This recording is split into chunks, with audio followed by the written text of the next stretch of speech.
بسم اللہ الرحمن الرحیم۔ السلام علیکم محترم حاضرین اور سامعین، ایک نئی بہت ہی زبردست ویڈیو کے ساتھ آپ کی خدمت میں حاضر ہو رہا ہوں۔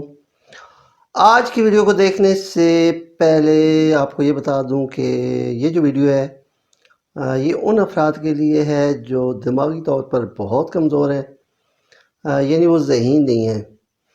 تو دنیا میں ایک تحقیق کی گئی اور اس میں انہوں نے یہ دیکھا ہے بہت سی لیبارٹریوں میں اور بہت سے ایسے افراد جو کہ ذہانت میں بہت ہی اونچے درجے پہ تھے کہ ان میں کیا چیز ایسی پائی جاتی ہے۔ تو ویڈیو میں اس بارے میں بتانے کے لیے پہلے تو آپ نے کرنا یہ ہے کہ میرے چینل کو لائک اور سبسکرائب کرنا ہے، اور اگر آپ اس چینل پر نئے ہیں تو پھر بھی آپ نے میرے چینل کو سبسکرائب ضرور کرنا ہے۔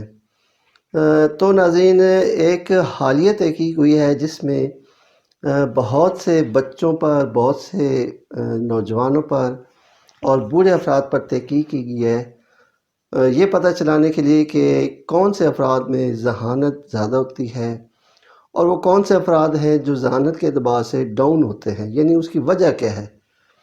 تو بہت سے افراد کے کیس سٹڈیز کرنے کے بعد اور ان کے مختلف تجربات سے گزرنے کے بعد سائنسدانوں نے یہ دریافت کیا کہ ایسے افراد جو بہت زیادہ ذہین تھے اور ان کا آئی کیو لیول بہت اچھا تھا، ان میں فاسفورس نام کا ایک ہوتا ہے، فاسفورس جو کہ پایا جاتا ہے انسانی جسم میں، اس کی مقدار دماغ میں بہت زیادہ تھی فاسفورس کی، کیونکہ جب یہ تحقیق کی گئی تو بہت سی اور بھی چیزیں تھیں، لیکن ان میں ان کو جو سب سے نمایاں چیز نظر آئی وہ فاسفورس تھی۔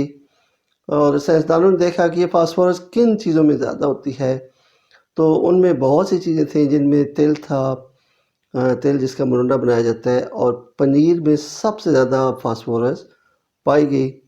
اور پھر جب مزید تحقیق کی گئی تو وہ افراد جو پنیر کا استعمال بہت زیادہ کرتے تھے، یعنی وہ بچپن سے ہی پنیر کھانے کے عادی تھے، ان میں جو ذہانت جو تھی وہ عام افراد کی نسبت زیادہ تھی۔ ان کا آئی کیو لیول، ان کی یادداشت، ان کی سوچ سمجھ بہت تیز تھی۔ تو میں نے سوچا کہ آپ کو اس نئی تحقیق سے بھی ضرور آگاہ کر دوں، کیونکہ میرے چینل پہ ایسے ہی طبی ٹوٹکے اور نسخے میں نے آپ کے سامنے شیئر کرنے ہیں۔ تو آج کا جو ٹوٹکا تھا وہ ان افراد کے لیے ہے جو ذہنی طور پر کمزور ہیں۔ تو اگر آپ چاہتے ہیں کہ آپ کا بچہ بھی بہت ذہین ہو، بہت لائق فائق ہو، تو آپ نے صرف اس کو بادام نہیں کھلانے بلکہ اس کی خوراک میں پنیر کو شامل کرنا ہے، جو بیکری سے اور گھر پہ بھی تیار ہو سکتا ہے، مل جاتا ہے، بیکریوں میں تو اکثر ہوتا ہے۔ اور اس پنیر کو آپ نے بس جسٹ تھوڑا سا روزانہ 1 چمچ استعمال کرانا ہے۔ تو جب آپ کا بچہ اپنی ایج پر پہنچ جائے گا تو وہ ماشاءاللہ بہت زیادہ ذہین ہو جائے گا۔ تو ویڈیو اگر آپ کو پسند آئے تو میرے چینل کو لائک بھی کر دیں اور سبسکرائب بھی کر دیں۔ آپ کا بہت شکریہ ویڈیو دیکھنے کا۔ ملیں گے اگلی ویڈیو میں، تب تک کے لیے اللہ حافظ۔